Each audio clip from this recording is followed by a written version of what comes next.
Salut, c'est encore moi, Marcus de Horn Tools. Bienvenue à nouveau dans notre série de vidéos sur le thème des treuils. Aujourd'hui, je voudrais parler du travail en toute sécurité avec le treuil et vous expliquer ce à quoi il faut faire attention. Commençons par le sujet du travail en toute sécurité. Premier point, quand je travaille avec un treuil, je mets toujours des gants. Premièrement, c'est agréable de ne pas toujours avoir les mains sales. Et deuxièmement, si le câble a déjà été utilisé, il peut souvent rester de la saleté ou autre chose dedans. Et si le câble glisse entre les mains, il arrive facilement de se blesser. C'est pourquoi il faut toujours mettre des gants et veiller à sa propre sécurité. Nous partons ici du principe que je me suis enlisé avec mon Jimmy et que je veux maintenant me sortir de là en me tirant vers cet arbre là-bas. Pour cela, nous allons effectuer une traction simple avec le treuil. Je vais maintenant installer tout ça et expliquer étape par étape à quoi il faut faire attention, ce qui est important pour la sécurité et comment vous pouvez vous sortir de là au mieux. Nous commençons tout d'abord par dérouler le câble du treuil afin d'obtenir la longueur dont nous avons besoin. Il est important ici d'utiliser le mode roue libre afin de ne pas chauffer inutilement le moteur du treuil. Lorsque la roue libre est activée, je peux simplement dérouler le câble à la main.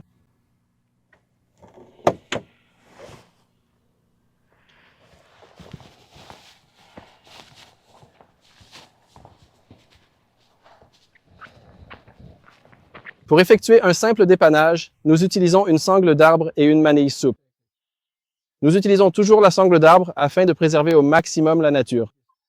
Le fait de rouler en tout terrain est déjà une intervention dans la nature. C'est pourquoi nous veillons à éviter tout ce qui pourrait causer des dommages supplémentaires à l'environnement. Nous passons simplement et avec précaution la sangle autour du tronc de l'arbre, puis nous utilisons notre manille souple et résistante pour assembler solidement tous les éléments nécessaires ici, assurant ainsi une connexion fiable et sécurisée. Pour cela, nous desserrons un peu la manille souple afin de faciliter l'insertion, puis il suffit simplement de faire passer le nœud à travers l'œillet. Au début, c'est toujours un peu plus difficile. Mais dès qu'on a utilisé la manille souple une ou deux fois, tout devient beaucoup plus simple. La manille souple se resserre d'elle-même dès qu'elle est sous tension, ce qui rend l'ensemble sûr.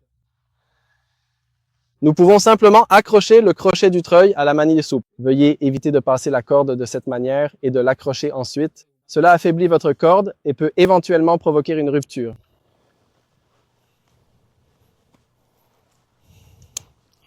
Il est bien sûr important que le mousqueton soit toujours complètement fermé afin que la corde ne puisse pas se détacher lorsque je commence à tirer.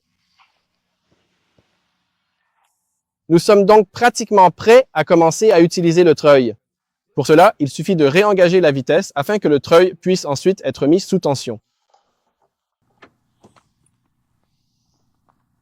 Activez l'interrupteur principal pour alimenter le treuil en électricité et il est très important de toujours laisser tourner le moteur du véhicule pendant l'utilisation du treuil afin que la batterie à l'avant continue d'être rechargée.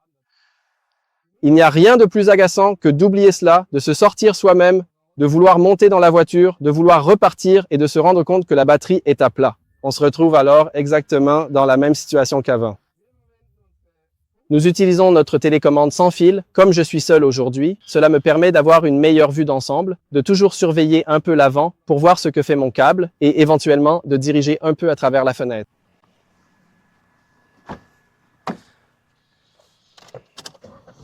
Nous commençons d'abord par démarrer le moteur du véhicule afin que la batterie soit toujours chargée. Certains d'entre vous ont sûrement déjà remarqué que, lors de l'utilisation du treuil, le capot du moteur est ouvert. Cela sert à garantir la sécurité au cas où le câble viendrait à se rompre, ce qui est particulièrement important avec les câbles en acier. Si le capot est ouvert et que le câble casse, il ne peut pas venir frapper le pare-brise et me blesser. Avec les câbles en plastique, le danger est un peu moindre, car ils ne reviennent pas en arrière avec autant de force.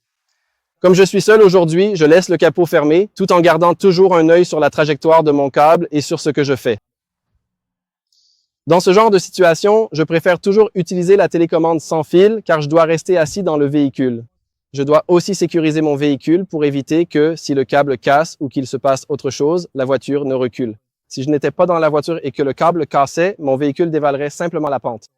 Ici, nous avons bien sûr l'avantage d'être en terrain plat, donc cela risque moins d'arriver. Mais pour des raisons de sécurité, il faut toujours rester assis dans la voiture ou trouver une autre solution, comme par exemple des cales de roue pour empêcher le véhicule de rouler. On peut alors aussi travailler un peu autour du véhicule à l'extérieur. Mais dans ce cas, il est tout à fait possible de travailler de l'intérieur et d'utiliser la télécommande sans fil. Pour pouvoir treuiller en toute sécurité, il faut bien sûr laisser tourner le moteur, mettre la boîte au point mort et desserrer le frein à main. Nous pouvons alors déjà commencer à tendre le câble.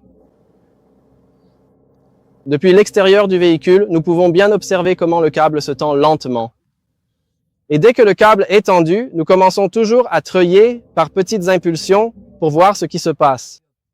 Si quelque chose d'imprévu se produit, je peux toujours appuyer sur la pédale de frein, sécuriser la voiture avec le frein à main, puis aller vérifier. Un point très important pour travailler en toute sécurité, c'est aussi de vérifier de temps en temps comment se comporte mon câble sur le treuil. Comme je tire maintenant avec un angle légèrement incliné, il est très probable que mon câble s'enroule de façon asymétrique. Si en plus j'ai un treuil sur lequel il y a beaucoup de câbles, il peut arriver qu'en cas d'enroulement d'un seul côté, je finisse par endommager, voire détruire mon propre treuil. C'est pourquoi il faut toujours jeter un coup d'œil de temps en temps à ce qui se passe juste devant ma voiture.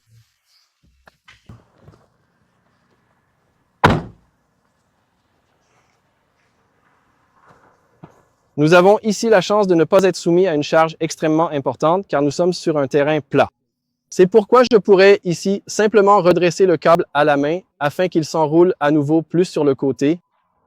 Quand je suis en terrain accidenté, la situation est un peu différente. Là, je dois éventuellement agir sur la direction pour tirer droit ou changer le point d'ancrage. Par exemple, choisir un autre arbre de l'autre côté et y placer le point d'ancrage afin d'obtenir à nouveau une bonne répartition du câble. Un petit conseil que j'ai oublié de mentionner tout à l'heure concernant le déroulement du câble du treuil. Pour mes câbles de treuil, je fais toujours en sorte de marquer la dernière couche sur le câble avec un ruban adhésif coloré afin de voir à quel moment je dois arrêter de dérouler le câble. Si je déroule complètement le câble, vous pouvez imaginer à quel point il est agréable avec un système de treuil de devoir tout remettre en place. Avec un repère coloré sur le câble, on sait simplement jusqu'où aller et pas plus loin.